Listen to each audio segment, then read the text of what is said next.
এমন একটা রিসোর্টে আমরা গিয়েছিলাম যেখান থেকে আসার পরে আমরা জানতে পারি ওখানে নাকি প্রায় ডাকাতি হতো। তো হ্যালো গাইজ, আমি ফেরজানা শিফা, আর আজকে আমি আপনাদের জন্য একটা নতুন রিসোর্ট ট্রাভেল ভিডিও নিয়ে চলে আসছি। আর এই রিসোর্টটা কোথায় আর কিভাবে কি আর ডাকাতের কাহিনী কি সেটা আপনাদের কাছে বলবো। তো তার জন্য আমাদের ভিডিওটা পুরোটা আপনাদের দেখতে হবে। তো আমরা দেখতেই পাচ্ছেন বের হয়ে গেছি, আর আমাদের সাথে ফুল ফ্যামিলি ছিল, আমাদের আন্টির ফ্যামিলি আর আমাদের ফ্যামিলি। এখানে আমার ছোট ভাই মিসিং ছিল। তো আমরা যাচ্ছিলাম একটা রিসোর্ট ভ্রমণে, আর রিসোর্টটা হচ্ছে গাজীপুর। রিসোর্ট নেম হচ্ছে রাজেন্দ্রপুর ইকো রিসোর্ট। রিসোর্টটা এত সুন্দর ছিল, আপনাদের আউটলুকটা যা বলার বাহিরে। তো দেখতেই পাবেন, চলুন আমাদের সাথে চলুন। আগে গাড়ির ভিতর সব ভিডিও করা, পিক উঠানো শেষ। এখন আমি রাস্তাটা এনজয় করতে করতে যাব, কিন্তু দেখেন রাস্তা দেখতে দেখতে কখন যে ঘুমাই গেছি, আর আমার যে ভিডিও করছে আমি সেটাও জানি না।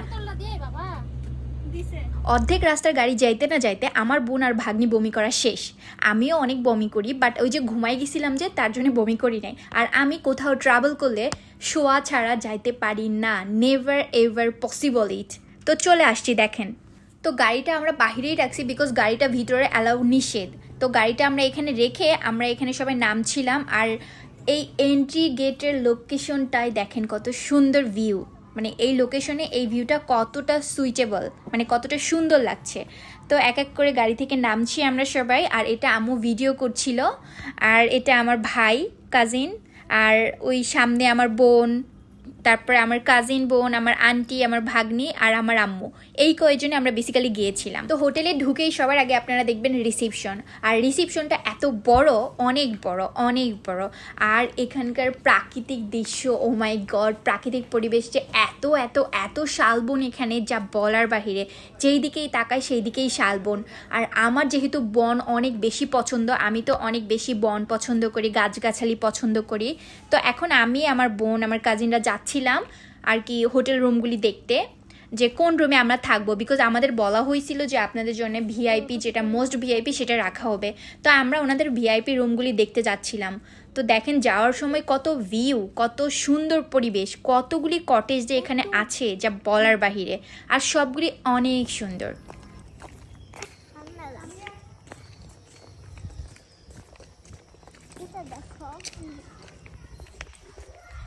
গাছগুলি অনেক সুন্দর। যেহেতু আমাদের কটেজটা অনেক ভিতরে ছিল, একদম সুইমিং পুলের কাছে, তার জন্য আমাদের অনেক হাঁটতে হয়েছে, বিকজ এটা অনেক বড়। আর ভিতরে যেহেতু গাড়ি কিছু নেই, আর আমরা হাঁটতেই হয়েছে আমাদের। তো আমরা এখানে ডিসকাস করছিলাম, আম্মু আন্টি আসতে আমাদের অনেক বকা দিবে, বিকজ অনেক দূরে এটা। আমরা তো হেঁটে হেঁটে চলে আসছি, বাট ওনারা যেহেতু একটু হালকা হলেও তো ফ্যাট আর একটু তো ওল্ড হয়েছে, তো ওনাদের আসতে তো কষ্ট হবে অবশ্যই। তো এখানে দেখেন ওনারা আমাদের সাথে কিভাবে 2 নাম্বারই করছে। আমাদের বলছিল অনেক ভিআইপি রুম দেওয়া হবে, অনেক ভালো রুম দেওয়া হবে, কিন্তু আমরা রুমে গিয়ে দেখি এখানে একদমই নোংরা নোংরা পরিবেশ, আর এসি নেই, তারপর এয়ার কুলার এগুলি দেওয়া। আর আমরা যখন বুকিং দিতে কল করছিলাম তখন আমাদের বলা হয়েছে, হ্যাঁ ম্যাম এটা ভিআইপি রুম হবে, এখানে এসি আছে, ব্লা ব্লা ব্লা সব কিছু বলা হয়েছে। বাট হ্যাঁ, এখানে রুমগুলি অনেক বড় ছিল, বারান্দা অনেক বড় ছিল, আর 2টা করে রুম যেহেতু, আর আমরা 2টাই রুম নিয়েছিলাম, তাই একটা কটেজের পুরো এক সাইড আমরা পেয়ে গেছি। তো এটা আমাদের জন্য অনেক ভালো হয়েছে। তো দেখেন একটা রুম তো দেখলেন, এটা আর একটা রুম। তো এই রুমে আমরা থাকবো। তো এর জন্য এই রুমে এই একটা আলমিরা আছে, যেখানে একটা মিরর আছে, আর এখানে ওয়াশরুমটা দেখেন অনেক বড়, বাট ক্লিন না, মানে সুন্দর না আর কি, পরিষ্কার না, কিন্তু অনেক বড়। আর তারপরে দেখেন বেলকনিটা এত সুন্দর যা বলার বাহিরে। দেখতেই পাচ্ছেন বেলকনিতে কত গাছ, কত শালবন। আর আমার যেহেতু গাছ অনেক বেশি পছন্দ, আমার তো এটা অনেক বেশি ভালো লেগেছে। তো এইটা দেখার পরেও আমরা অন্য কটেজ দেখতে গিয়েছিলাম, কিন্তু ওইটা আমাদের ভালো লাগে নাই। এইটাই আপাতত ভালো, মোটামুটি ভালো। তো আমরা চলে আসলাম এখন রিসেপশনে, আর রিসেপশনে এই রুমটাই নিয়ে নিলাম। তো দেখতেই পাচ্ছেন সামনের ওই ভাইয়াটা আমাদের নিয়ে যাচ্ছিল রুমে, আর ওই দেখতে পাচ্ছেন আন্টি আর ঋতু, আর আমার আম্মু, আমার বোন, আমার ভাই, ওরা পেছনে। God.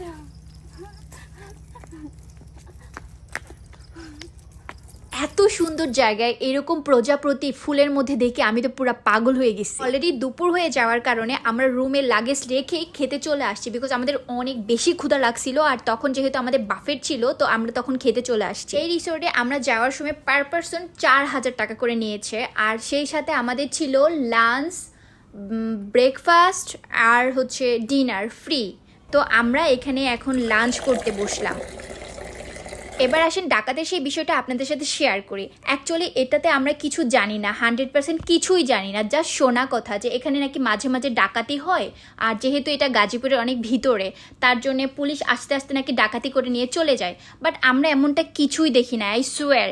আমরা তো ওখানে অনেক বেশি গার্ড দেখছি, অনেক বেশি তারা সিকিউরিটি রাখে, এবং ওখানকার সবার বিহেভিয়ার অনেক বেশি ভালো, ওনারা অনেক হেল্পফুল। তো এখন আমি আপনাদের লাঞ্চ আইটেম দেখাবো। তো দেখেন, প্রথমেই দেখতে পাচ্ছেন ভাত। তো ওখানে বাফেট যেহেতু অনেক দূরে, আর ওখানে বাফেট টাইপের লাঞ্চটা এতটুকুই। তো দেখেন ভাতের সাথে ডাল নিলাম। এইটা কি অ্যাকচুয়ালি আমার মনেই নেই, বিকজ আমি তরকারি এত চিনি না। এটা হচ্ছে সবজি। আর হ্যাঁ গাইস, এখানকার খাবার কিন্তু আসলে অনেক বেশি টেস্টি ছিল, সিরিয়াসলি বলছি, অনেক বেশি টেস্টি। তো দেখতেই পাচ্ছেন এখানে আমি মাছও নিলাম। আমি যেহেতু মাছ খাই না, জাস্ট আপনাদের ভিডিও করানোর জন্য আমি মাছটাও নিলাম। তারপরে এখান থেকে মুরগি নিলাম একটা, ওনারাই উঠাই দিল, বিকজ আমি ধরতে পারছিলাম না, ধরা প্লাস ভিডিও দুইটাতে একটু মুশকিল হয়ে যাচ্ছিল। তারপরে আমার ফেভারিট, আমি তো ডাল এত বেশি পছন্দ করি, আমার ডাল ছাড়া মনে হয় চলেই না। আমি তো প্রচুর ডাল খাই, সিরিয়াসলি ডাল না খেলে মনে হয় কি ভাত খেয়ে শান্তি পাই না। এই নিলাম এখন সালাদ। তো এই ছিল এখানকার লাঞ্চ। আর এখানে লাঞ্চের সাথে একটা করে কোকও দিচ্ছিল। খাবার নেওয়ার পালা শেষ, এখন আমি খাবো। আর হ্যাঁ গাইজ, আমার ভিডিওটা কেমন লাগলো অবশ্যই লাইক কমেন্ট করে শেয়ার করে বলবা এবং পাশে থাকবা। আর হ্যাঁ, এর ভিডিওর আরও অনেক পার্ট আছে, সেটা আমি আপনাদের দিব। আপনারা এখানে আমার সাথে থেকে এই ভিডিওগুলি দেখবেন আর বলবেন। আর হ্যাঁ, এই রিসোর্টে অবশ্যই যাবেন, ভিউয়ের জন্য হলেও যাবেন। পরিবেশে 100% ওকে না হলে ভিউটা কিন্তু 100%, আই থিঙ্ক 200% ওকে পাবেন। তো আই থিঙ্ক এখনকার যুগে সবাই ভিউটাই বেশি খোঁজে, বিকজ সবাই ছবি পিকচারই বেশি উঠায়।